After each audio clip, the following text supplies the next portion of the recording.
Hello and welcome to Yarra Library's Kids Creative Club.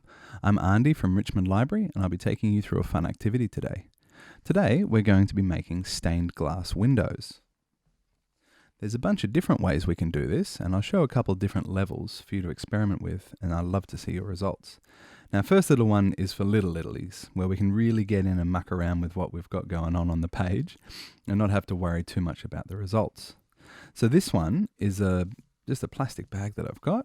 I have one lying around the house. I try to use things, reuse them. And we're going to use a couple different things to achieve this sort of effect. Now, slapped on a bit of paper, it doesn't look that great. But when it's hanging in the window, and we're going to demonstrate this a little bit, you see all of those colours really come through. And sometimes even the darker bits, you can see all kinds of little bits of accidental detail that come through when you're doing this.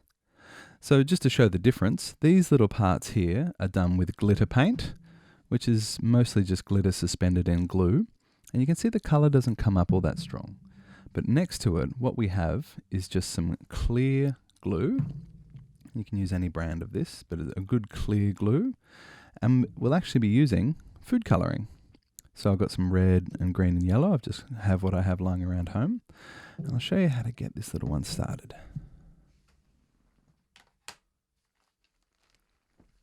So first of all, you grab your transparent surface that you're going to be working on. For younger kids, we might start with some plastic before we move on to something like glass or perspex, whatever you have lying around. And you simply cover it in plenty of your clear glue. Now this stuff can be expensive, so maybe you do this with an adult for the first couple of times while you're building up a bit of confidence.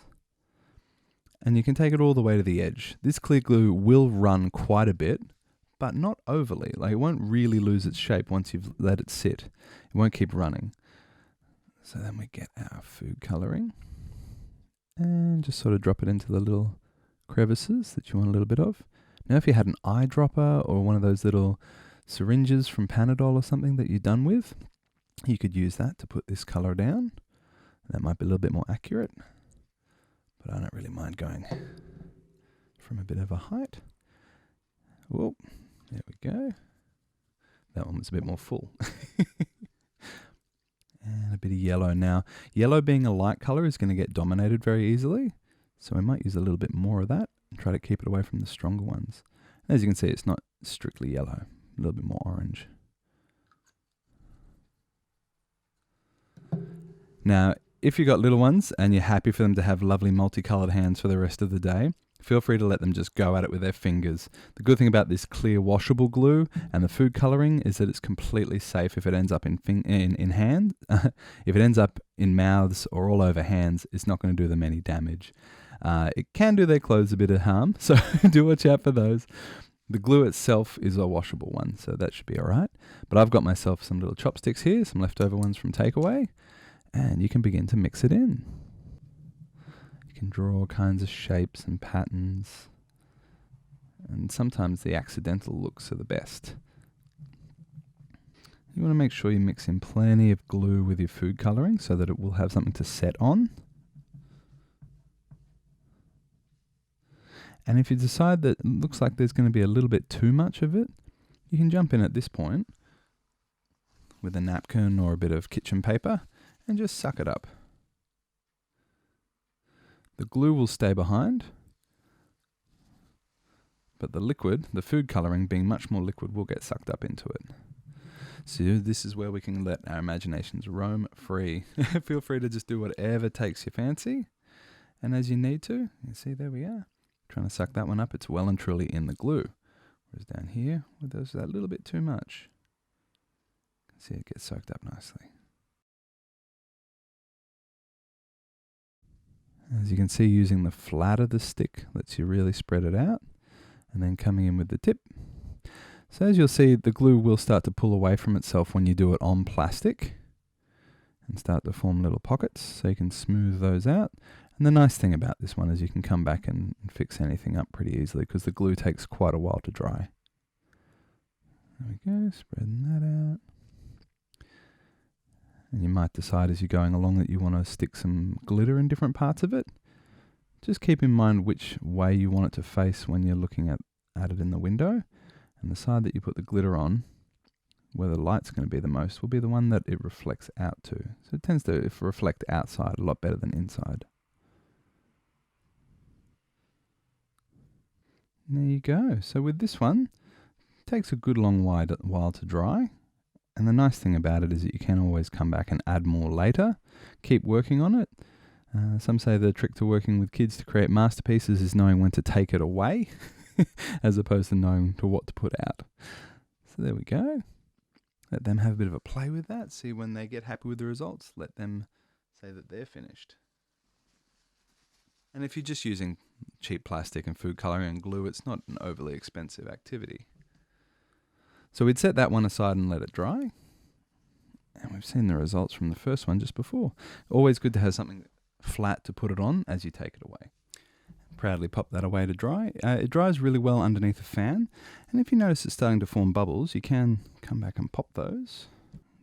But they also add to the charm of the piece. Now for our next one, we're going to use a light up screen to do a more traditional style of stained glass window, something with a little bit more form. So what I've got here, lined up to go, is a little picture of a butterfly. Now I just pulled that one up from the internet, happy to use. And I will say that this sort of fine line is going to be a bit difficult to achieve with our glue. But what you can do is zoom all the way down and get the shape that you're looking for. Now I've only got a little piece of glass that I'm going to be using for today. And you sort of want to get it to about the right size. Oh. And we sort of move that around under there. Don't get too close to the edges. Now I'm happy to use an iPad. Now it does clean pretty easily. You could also obviously use this any picture, but I just find the light underneath makes it a little easier. Now, using some more of our clear glue, we're going to create an outline for this one. Ideally, you would use this bottle because it has such a tiny little nib on it. And if you have any bottles that are like that, or you wanted to use like a cooking syringe or something like that, do know that the glue, if you wash it up pretty quickly, comes out nicely. But what I had was a sauce bottle lying around. So this one's got a bit of a bigger opening, so it's going to give me a thicker line, but it'll give you the general shape of what you want to make anyway. So you don't have to open it the whole way because it will flow pretty quickly. And just like with the food colouring, you can use whatever you want to colour the clear glue. That's the joy of it. I had this really strong black. This is a concentrate fluid acrylic, but probably for the best results, you would just want general ink, but I didn't have any at home, so we're sticking with that. So this one, open it up a little bit, and once it starts running, it's going to go. So do get ready for it. Here we go.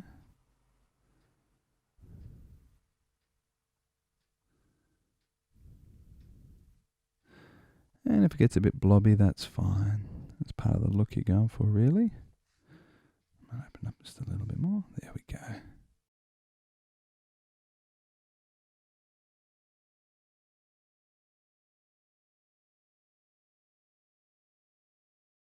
Now here's where you can intervene to start moving things around a bit. And you can actually thin up the lines if you want. It responds pretty well to that. So you've got plenty to push with. And this is where you have some more kitchen paper around ready to go. I'm going to slide this one off before we get any trouble with that screen. And if you're finding that it is getting really big, you can enjoy that. And as it dries, you are actually able to work into it again a little later, so you can chisel parts away. But this is giving us like some little sections to work with. And we can actually draw down in here if we wanted. Come across here. Now being that this is acrylic, it's going to block the light pretty well. Especially if you've got it mixed up really well. And that's where ink's a little easier to work with as well. The liquid comes together a bit more easily. So we can pinch some from in here and maybe do some dots. That'll be a little transparent.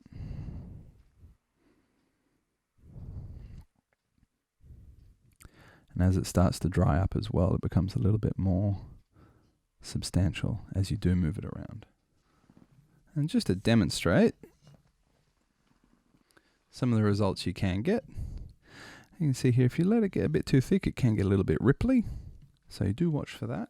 See how you go with it. But then we repeat the same process. A little bit more of the clear glue.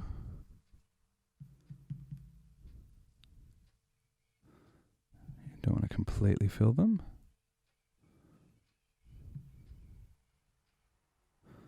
Because the liquid of the food colouring coming next is going to take up a bit of room too. So just a little drop.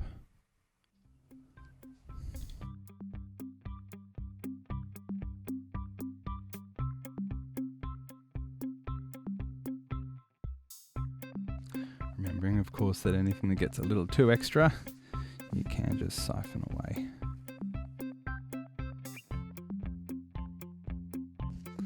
So there you go, a little basis for starting some of your stained glass window experiments. And I really look forward to seeing what sort of stuff you folks come up with and what interesting things I'll see from you.